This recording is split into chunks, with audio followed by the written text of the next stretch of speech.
사랑하는 새벽나라 친구들, 여러분과 함께 수요일 말씀을 나눌 정성진 목사입니다. 오늘 말씀을 통해 하나님의 마음을 깨닫는 지혜가 우리 친구들 가운데 있기를 축복합니다. 사막을 보면 우리 친구들은 어떤 생각이 먼저 떠오르나요? 저는 사막을 보면 40년 동안 광야를 지나 가나안 땅으로 들어갔던 이스라엘 백성들의 이야기가 떠오릅니다. 하나님은 이스라엘 백성들을 이집트에서 곧바로 가나안 땅으로 인도하지 않으시고 광야에서 40년이라는 시간을 보내게 하십니다. 단순히 하나님께서 이스라엘 백성들을 하나님의 말씀에 순종하지 않는다는 이유로 광야에서 40년을 보내게 하셨을까요? 광야에서 40년의 시간을 보내신 분명한 이유가 있습니다. 신명기 8장 3절에 이렇게 기록합니다. 그분이 너희를 낮추시고 배고프게 하셔서 너희나 너희 조상들이 전혀 알지 못했던 만나로 먹이신 것은 너희로 겸손하게 해 사람이 빵으로만 사는 것이 아니라 여호와의 입에서 나오는 모든 말씀으로 사는 것임을 가르쳐 주시려는 것이었다. 하나님께서 이들을 광야에 보내신 이유는 그들을 낮추게 하시고 그들을 겸손하게 하시고 그들이 하나님의 말씀을 따라 살아가게 하시려는 하나님의 계획이었습니다. 만약 우리는 이러한 하나님의 계획을 깨닫지 못한다면 우리는 하나님을 나의 하나님으로 믿을 수 없을 것입니다. 하나님은 이스라엘 백성들의 삶 가운데 개입하셨던 것처럼 우리의 삶 가운데도 역시 개입하셔서 이스라엘 백성들에게 보이셨던 계획을 우리에게도 동일하게 보여주고 계십니다. 오늘 우리가 살펴볼 잠언의 말씀은 이러한 하나님의 계획과 뜻을 깨달을 수 있는 지혜를 우리에게 가르쳐주고 있습니다. 오늘 우리가 살펴볼 말씀의 제목은 하나님의 트레이닝입니다.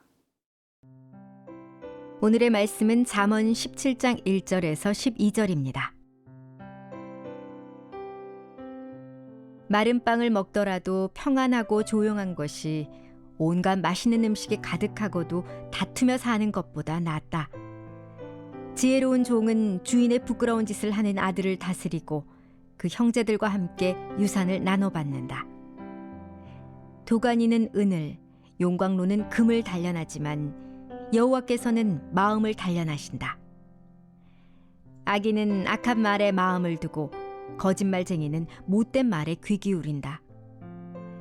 가난한 사람을 조롱하는 사람은 그 지으신 분을 비난하는 자요. 남이 당한 재앙을 기뻐하는 사람은 벌을 피할 수 없다. 손자는 노인의 면류관이요 부모는 그 자녀의 영광이다. 훌륭한 말이 어리석은 사람에게 어울리지 않는데 하물며 거짓말하는 입술이 통치자에게 어울리겠느냐. 뇌물은 그 뇌물을 쓰는 사람에게 요술방망이 같아서 어디에 쓰든지 안 되는 일이 없다. 허물을 덮어주는 것은 사랑을 구하는 것이요 문제를 자꾸 들추어내는 사람은 가까운 친구를 갈라놓는다. 어리석은 사람을 100번 때리느니 지혜로운 사람을 한 번 꾸짖는 게 더 깊이 박힌다. 반역하는 데만 마음을 쓰는 악한 사람은 잔인한 사람에게 잡힐 것이다. 어리석은 사람을 만나는 것보다 새끼를 빼앗긴 곰을 만나는 것이 낫다. 오늘 우리가 읽은 말씀은 잠언의 말씀을 통해 우리가 어떻게 지혜로운 자의 모습으로 살아갈 수 있는지에 대해 가르쳐주고 있습니다. 3절 말씀을 보도록 하겠습니다. 도가니는 은을, 용광로는 금을 단련하지만 여호와께서는 마음을 단련하신다. 이 말씀을 통해 생각나는 단어는 연단입니다. 왜 하나님은 우리에게 연단의 시간을 주셨을까요? 이것을 이해시키기 위해 잠언 기자는 도가니와 용광로를 통해 우리의 이해를 돕고 있습니다. 채취한 강물에서 은과 금을 얻기 위해서는 뜨거운 불로 도가니와 용광로를 달궈 일정한 온도에 다다르게 해서 은, 금과 섞여 있는 불순물을 분리하여 순수한 은과 금을 채취할 수 있게 됩니다. 하나님께서 우리 삶에 개입하셔서 우리를 연단하시는 이유도 이와 같이 우리 안에 있는 불순물을 제거하기 위해서입니다. 우리 안에 있는 불순물은 무엇인지 살펴보겠습니다. 1절, 2절 말씀을 보도록 하겠습니다. 마른 빵을 먹더라도 평안하고 조용한 것이 온갖 맛있는 음식이 가득하고도 다투며 사는 것보다 낫다. 지혜로운 종은 주인의 부끄러운 짓을 하는 아들을 다스리고 그 형제들과 함께 유산을 나눠 받는다. 우리는 언제 행복하다고 생각할까요? 대부분의 아이들이 돈이 많으면 행복해질 것 같다고 이야기할 것입니다. 그러나 돈이 많고 적음으로 인해 우리의 행복을 정하는 기준이 될 수 없습니다. 돈이 없다고 모든 사람이 행복하지 않는 것은 아니기 때문입니다. 돈이 많으면 살아가는데 유용하고 편리할 수 있지만 그것이 행복을 정하는 기준이 될 수 없습니다. 그렇다면 사회적 신분이 높고 낮음에 따라 능력이 많고 적음에 따라 우리는 행복할까요?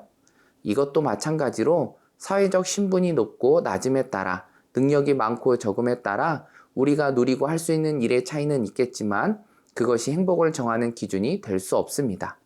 그럼에도 불구하고 우리는 돈만 있으면 나의 신분이 높아지고 능력이 많아지면 행복할 것처럼 생각합니다.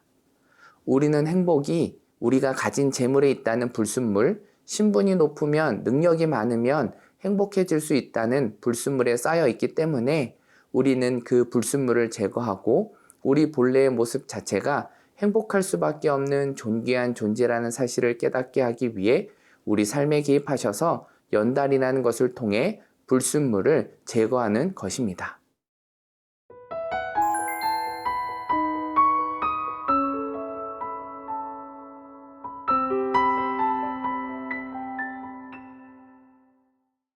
잠언 기자는 연단을 통해 불순물을 제거하는 시간이기도 하면서 우리의 마음에 단단해지고 성숙한 지혜로운 자의 삶을 살아갈 수 있다고 이야기합니다.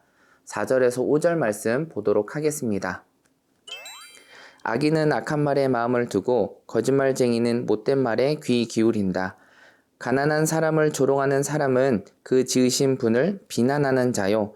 남이 당한 재앙을 기뻐하는 사람은 벌을 피할 수 없다.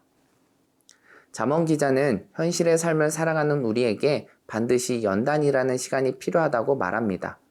옛 속담에 가랑비에 옷 젖는 줄 모른다 라는 말이 있습니다. 가늘게 내리는 비는 조금씩 젖어들기 때문에 어지간해서는 옷이 젖는 줄 깨닫지 못한다는 뜻입니다.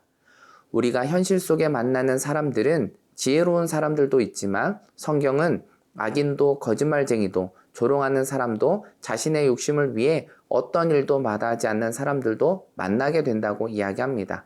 그런 사람들과 함께 살아가는 우리들의 삶 속에서 우리의 믿음과 신앙을 지키기 위해서는 우리의 믿음과 신앙이 성숙하지 않으면, 영적으로 우리가 민감해지지 않으면 어느 순간 그게 당연한 일이 된 것조차 느끼지 못할 정도로 우리도 그러한 사람들과 같아지게 될 수 있기 때문입니다. 하나님은 우리에게 연단의 시간을 통해 우리의 연약한 믿음과 신앙의 지혜로운 자의 모습처럼 단단하게 바꾸시도록 훈련시키기 위해 우리의 삶에 연단의 모습으로 개입하시는 것입니다. 현실의 삶 속의 지혜로운 자의 모습은 어떠한지 보도록 하겠습니다. 7절에서 9절의 말씀 보겠습니다. 훌륭한 말이 어리석은 사람에게 어울리지 않는데 하물며 거짓말하는 입술이 통치자에게 어울리겠느냐? 뇌물은 그 뇌물을 쓰는 사람에게 요술방망이 같아서 어디에 쓰든지 안 되는 일이 없다. 허물을 덮어주는 것은 사랑을 구하는 것이요 문제를 자꾸 들추어내는 사람은 가까운 친구를 갈라 놓는다. 지혜로운 자의 말 안에 없는 것이 있습니다. 거짓말 그리고 뇌물과 이간질입니다. 이러한 모습은 갈등과 분열을 일으키고 결국 관계를 깨트리는 결과를 초래합니다. 더 나아가서 하나님과의 관계까지 멀어지게 만듭니다. 하나님은 현실의 삶 속에 우리가 지혜로운 자의 모습으로 살아가기 위해 우리의 삶에 개입하시고 우리의 마음을 단련시키는 것입니다. 우리가 바라보는 연단의 시간은 고난의 시간만이 아니라는 사실을 잊지 말아야 합니다. 이 시간이 우리 삶 가운데 있어야 우리는 세상의 어떤 환경 속에서도 지혜로운 자의 삶을 살아갈 수 있습니다.